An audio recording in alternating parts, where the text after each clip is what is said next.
Exactly है क्या? क्या ये ही लंग अटैक है जो हम सीओपीडी में बोलते हैं? क्या ये चीज? Exactly, madam. Actually, I was coming towards that one. That is actually COPD exacerbation is lung attack.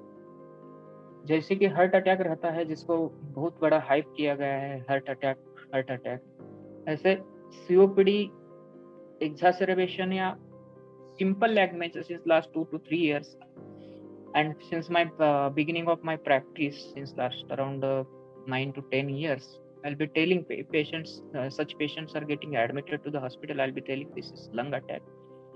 Lung उनका चोकअप हुआ है या उनकी जो वायु नलिका है वो चोकअप, जैसे अपने को हार्ट अटैक जैसा है, हार्ट की धमनी चोकअप हो जाती है, उसकी वजह से will get the heart attack, वैसे ही अभी ऑक्सीजन सप्लाई करने वाली जो वायु नलिका है फेफड़े में, उसका चोकअप होने की वजह से प्रॉब्लम हुआ है.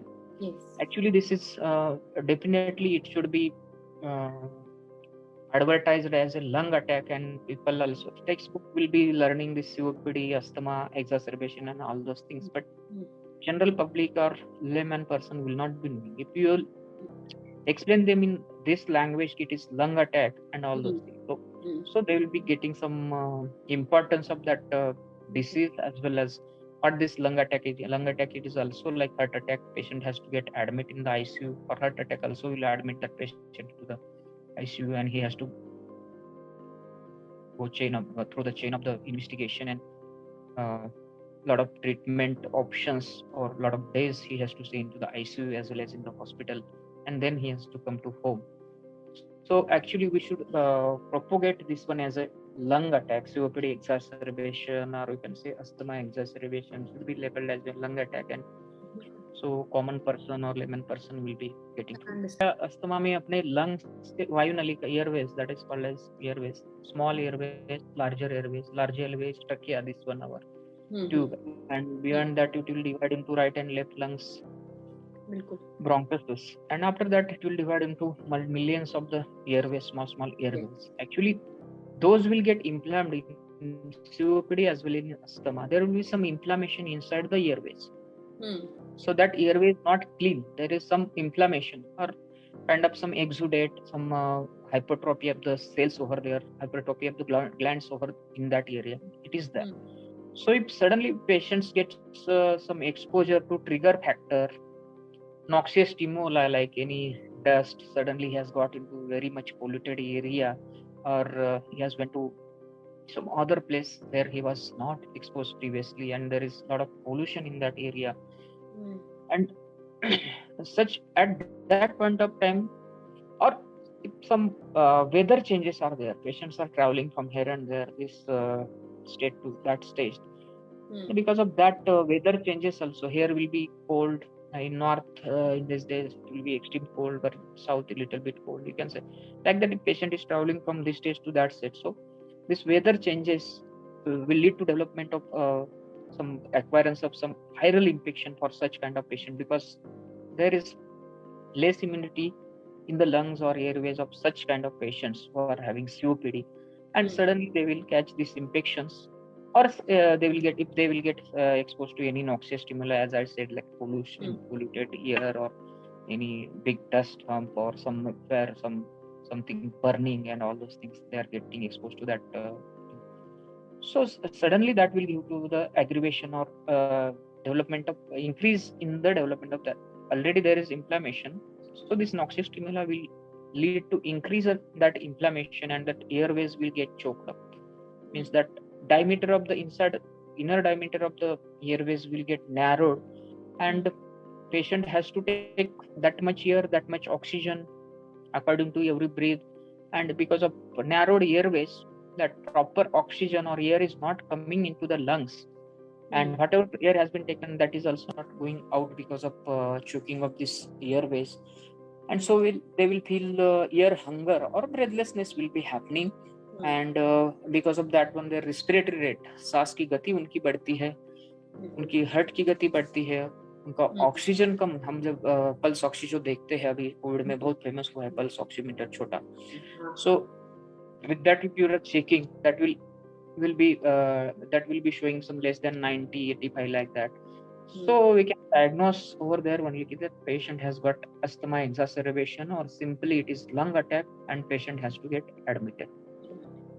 एडमिट करने के बाद वैसे सीओपीडी पेशेंट के लिए मोस्ट ऑफ द टाइम उनको आईसीयू में एडमिट करना पड़ता है, उनका एबीजी चेक करना पड़ता है, आर्टेरियल ब्लड गैस, उसमें कार्बन डाइऑक्साइड कितना है, ऑक्सीजन कितना है, ये दोनों लेवल देखनी पड़ती है। मोस्ट ऑफ द टाइम एक सीओपीडी पेशेंट में कार्बन डाइऑक्साइड लेवल ब्लड की बढ़ती है, तो उसकी वजह से एसिडोसिस होता है, एसिड पीएच इंक्रीज हो जाते हैं, उसकी वजह से रेस्पिरेटरी एसिडोसिस हो जाता है, पेशेंट CO2 नार्कोसिस में चला जाता है। जैसे कि CO2 की लेवल बढ़ती है तो पेशेंट से कोमा सेमी कोमा में चला जाता है। उसको मोस्ट ऑफ द टाइम हम नॉन इन्वेसिव वेंटिलेटर जो कोविड में भी यूज किया है करते हैं, हम most of the time non invasive ventilator और बाईपैक वो यूज करते हैं। उससे पेशेंट प्रॉपर नहीं रिस्पॉन्ड करता है, उसकी जो कोमा की स्टेट है, सेमी कोमा की स्टेट है, उसकी अलर्टनेस इंप्रूव नहीं होती है, तो हम मैकेनिकल वेंटिलेटर या बड़ा वेंटिलेशन जो बोलते हैं उस पे लेके पेशेंट को मैनेज करते हैं और according to that will be given nebulization, वो जो बोलते हैं हम देते हैं, एंटीबायोटिक देते हैं, स्टीरॉयड देते हैं और पेशेंट को मैनेज करते हैं। Complication actually if patient is not responding even on ventilator and death is the actually final complication of this COPD that I can say. Spirometer, उसमें जो पर्सन है जिसका हम स्पायरोमेट्री करने वाले हैं उनको लंबी सांस लेके उसमें छोड़ना है और अंदर खींचना है, कितना इनहेल कर सकते हैं। एयर का मेजरमेंट किया जाता है एमएल में, मिलीलीटर में तभी किया जाता है। तो पेशेंट कितना एयर फोर्सफुली ले रहा है अंदर में, कितना फोर्सफुली बाहर छोड़ रहा है, उसके सब पैरामीटर्स रहते हैं, वो machine will be calculating all this thing. Patient को वही सिर्फ यही करना है कि प्रॉपरली ब्रेथ लेना है और 6 सेकंड्स के लिए ब्लो आउट करना है, फिर से इंस्पायर करना है 6 सेकंड के लिए और उसके बाद में ब्लो आउट करना है, जिसकी वजह से उनका फेफड़े का कैपेसिटी अपने को मशीन में दिखाया जाता है। As simple as it is. उसके बाद में 3 अटेम्प्ट लिए जाते हैं इसके, जोर से खींचना, बाहर छोड़ना, और उसके बाद में पेशेंट को एक इनहेल्ड ब्रोंकोडायलेटर दिया जाता है शॉर्ट एक्टिंग, जैसे कि लेवोसाल्बुटामॉल दिया जाता है और पेशेंट को 10-15 मिनट वेट करने को बोला जाता है उसका एक्शन होने तक, और फिर से ये 3 बार रिपीट किया जाता है। जैसे मैंने बोला कि जोर से छोड़ना, जोर से लेना, as simple as it is. और उसका जो रिपोर्ट है उसको प्री ब्रोंकोडायलेटर स्पायरोमेट्री और पोस्ट ब्रोंकोडायलेटर स्पायरोमेट्री, जो कि हम इनहेल ब्रोंकोडायलेटर देने के बाद करते हैं, दैट इज पोस्ट ब्रोंकोडायलेटर। सो उसमें जो रिवर्सिबिलिटी है, इंप्रूवमेंट जो है पोस्ट ब्रोंकोडायलेटर, तो जो 12% या वगैरह कुछ क्राइटेरिया है उसके हिसाब से हम we can diagnose it is COPD और is it asthma, and according to that we can label that patient. Sometimes एक पेशेंट में दोनों चीजें सामने मतलब डायग्नोस हो जाती है, जैसे कुछ सिम्टम्स अस्थमा के हैं, कुछ सिम्टम्स सीओपीडी के हैं, तो that is called as asthma COPD overlap syndrome.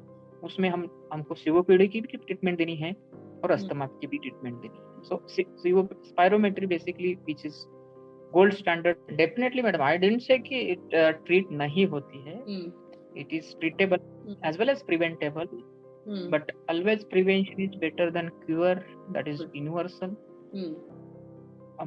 COPD development होने के लिए अवॉइड करना ही इम्पोर्टेंट है, लेकिन डेवलप हुआ तो उसकी भी ट्रीटमेंट है, बहुत सारे ऑप्शंस अवेलेबल है। It is we can get under control this COPD. It is not so much morbid with the recent advances in the management. अभी का जो ट्रीटमेंट है जो कि जिसमें पंप बोलते हैं, इनहेल्ड ब्रोंकोडायलेटर, जिसमें मीटर डोज इनहेलर और ड्राई पाउडर इनहेलर, जो कि कैप्सूल में आते हैं, रोटाहेलर या रिवोलाइजर के साथ लेना पड़ता है, और जो पंप आते हैं उसमें से लिक्विड फॉर्म में दवाई होती है, और जो स्प्रे करते हो स्प्रे जैसा बाहर आके वो दवाई अपने फेफड़े में चली जाती है प्रॉपरली लिया तो। सो रिसेंट मेडिसिन जो आई है, अल्ट्रा लॉन्ग एक्टिंग जो मेडिसिन ब्रोंकोडायलेटर्स आए हैं, उसकी वजह से it is very much controllable and treatable disease as far as of now. Patient stable COPD पे है, even though he is in stage 2-3 COPD, 3 COPD or 4 COPD, but still he is stable. Then we can use these inhaled bronchodilators. Directly pump use कर सकते हैं हम, और उसकी वजह से पेशेंट का जो क्वालिटी ऑफ लाइफ है, ब्रेथलेसनेस जो है, कफ जो है, चेस्ट टाइटनेस है, everything will go down and quality of life of that person. One of my patient was telling he was having suffering from the COPD, he was obese. When 4-5 years back, I prescribed him one inhaler. So he was feeling कि नहीं मैं वो treatment नहीं लूंगा या pump नहीं लूंगा क्योंकि उससे लंग में या फेफड़ों में होल हो जाते हैं, मतलब मराठी में हम उसको होल या फेफड़ों में ऐसे होल पड़ जाते हैं. That was his concern. So this was actually myth. So many myths pre-existing in our this thing. उसकी आदत लग जाती है और हैबिट हो जाती है. जैसे कि मैं बताना exactly. So it's not case actually. It is its side effects are very less. बहुत कम साइड इफेक्ट है, ना के बराबर you can say. जब टैबलेट या इंजेक्शन हम लेते हैं उसका डोज मिलीग्राम टू ग्राम में रहता है एक्चुअली. लेकिन ये जो दवाई रहती है हमारी इनहेल, उसमें माइक्रोग्राम में डोज रहता है. हम जो ले रहे हैं डायरेक्टली एयरवेज में ले रहे हैं. COPD is a problem of Airways. Airways में सूजन आ गई है, चोकअप हो गया है, तो हम इनहेल ब्रोंकोडायलेटर पंप जो दे रहे हैं तो दवाई डायरेक्टली उधर आके जाके उसका एक्शन कर रही है. उसकी वजह से चोकअप एयरवेज जो है ओपन होते जा रहे हैं. उसका systemic absorption of this inhaled bronchodilators are very less. So systemic absorption side effects कब होते हैं? जब systemic absorption होता है, जो जबकि वो लीवर में जाता है, अपनी किडनी में जाता है, लंग्स में जाता है, ब्रेन में जाता है, मसल्स में जाता है. ये सब एक्चुअली सिस्टेमिक अब्सॉर्प्शन होने के बाद उसके कॉम्प्लिकेशन या साइड इफेक्ट होते हैं. लेकिन इनहेल सिस्टेमिक अब्सॉर्प्शन नहीं होता है. Very less amount will be absorbed in the systemic circulation. उसकी वजह से उसके साइड इफेक्ट. पल्मोनरी रिहैबिलिटेशन में मैडम एक्चुअली 2-3 कंपोनेंट रहते हैं. उसमें रिस्पिरेटरी एक्सरसाइज होता है, जो कि ब्रीदिंग एक्सरसाइज, जो कि पेशेंट जिसको धाप लगती है, बहुत ज़्यादा ही धाप लगती है, तो उसका वर्क का ब्रीदिंग कम करने के लिए ब्रीदिंग एक्सरसाइज उनको लर्न किया जाता है. उसके बाद में एक न्यूट्रिशनल एडवाइस दी जाती है, क्या क्या लेने का, क्या क्या नहीं लेने का, कितना क्वांटिटी में लेने का. और तीसरा कंपोनेंट रहता है साइकोलॉजिकल असेसमेंट और साइकोलॉजिकल काउंसलिंग, जो कि सीओपीडी के पेशेंट रहते हैं. दैट्स एक क्रोनिक बीमारी, जैसे हम क्रोनिक डिसीज इसको बोलते हैं, तो लॉन्ग टर्म या लाइफ लास्टिंग बीमारी है. जब आदमी चला जाएगा तभी उसके साथ ही चली जाएगी ये बीमारी. तो लॉन्ग लास्टिंग क्रोनिक बीमारी है, तो उसके लिए ये जो बीमारी ऐसी रहती है, तो patients anywhere, I will get that disease, I will also will go into some psychological disturbance. I can get into the depression and all those things. This can happen with anybody. और जो exercise है उसमें hand, अपने हाथ के कुछ exercise कराए जाते हैं, पैर के कुछ एक्सरसाइज कराए जाते हैं, और ब्रीदिंग एक्सरसाइज पेशेंट को बताए जाते हैं और उनको उनसे करवा के लिया जाता है, जो कि वो उनका वर्क ऑफ ब्रीदिंग जो डिस्निया है वो कम होने में मदद करता है. और उसके साथ recently they have started some groups of COPD patients. So they will be patients of COPD, same disease, they will be interconnected to each other, and they can discuss their problem, and they'll be having their happy day-to-day life. Adult vaccination actually, this is very important as far as this COPD as well as उसमें 2 type की vaccine है. एक है pneumococcal vaccine और एक है influenza और flu vaccine. Flu vaccine should be taken every year. It should be repeated in each and every August-September before the winter season, because जो वायरस है उसका म्यूटेशन होते जाता है और हर साल उसका नया वर्जन ऐड किया जाता है. So it should be taken yearly, one shot. And this pneumococcal vaccine जो है एक्चुअली जो स्ट्रेप्टोकोकस निमोनी करके एक ऑर्गेनिज्म है, which is responsible for around 70% of the pneumonia as far as worldwide is concerned. So pneumonia जो होते हैं, जो कि सीओपीडी पेशेंट में ज़्यादा कॉमन रहेंगे, क्योंकि उनका कंडीशन, लंग्स का कंडीशन प्रॉपर नहीं है और लंग्स का इम्यूनिटी प्रॉपर नहीं है, तो they will be suffering from recurrent pneumonia. So pneumonias में मोस्ट कॉमन कॉज है स्ट्रेप्टोकोकस निमोनी करके एक स्पीसीज है, उसके अगेंस्ट हम वैक्सीनेशन करते हैं. That is pneumococcal vaccination. Be repeated if you are less than 60 or 65 years of age. It should be repeated every 5 yearly, or if you are more than 65 years of age, then a single shot is enough for pneumococcal vaccination. But for flu vaccine, yearly it should be repeated before the winter. So it is very much important strategy actually, so to prevent the lung attacks and getting frequent admission of COPD patients. Most is counseling of that person whoever is having this smoking habit, we have to take him into the confidence and we have to ask him, does he willing for smoking cessation? Does he wants to smoke with the smoking? We have to take into consideration all these things from the beginning. And according to that, he says yes, we have to go ahead with the smoking cessation options. उसमें अपने को nicotine replacement therapy का first and foremost option है, जिसमें हम nicotine के chewing gum रहते हैं 2 mg 4 mg अवेलेबल रहते हैं अकॉर्डिंग टू पेशेंट का number of cigarettes per day कितना लेते हैं, उसके हिसाब से उसका डोज कैलकुलेट करके पेशेंट को 4 या 6 आवरली दिया जाता है। दूसरा मैडम, निकोटिन का पैच भी आते हैं आजकल, निकोटिन लोजेंजेस आते हैं जो कि हमें मुंह में लेके उसको तोड़ना है। Nicotine lozenges as well as जो पैच है जो स्किन के सबक्यूटेनियस टिश्यू में स्किन में बिठाया जाता है और regularly it will release the nicotine into our blood stream and patient will not get he will not remember that he has to smoke, means उसका जो क्रेविंग जो रहता है स्मोकिंग के लिए वो निकोटिन रिप्लेस होने की वजह से धीरे धीरे कम हो जाता है। उसके बाद में कुछ पेशेंट को ये चीजों से भी नहीं होता है, कुछ स्प्रे भी रहते हैं, निकोटिन के स्प्रे भी रहते हैं, वो भी हम सब लिंगुअल देते हैं, टंग के नीचे भी देते हैं सब nicotine, that is called as nicotine replacement therapy.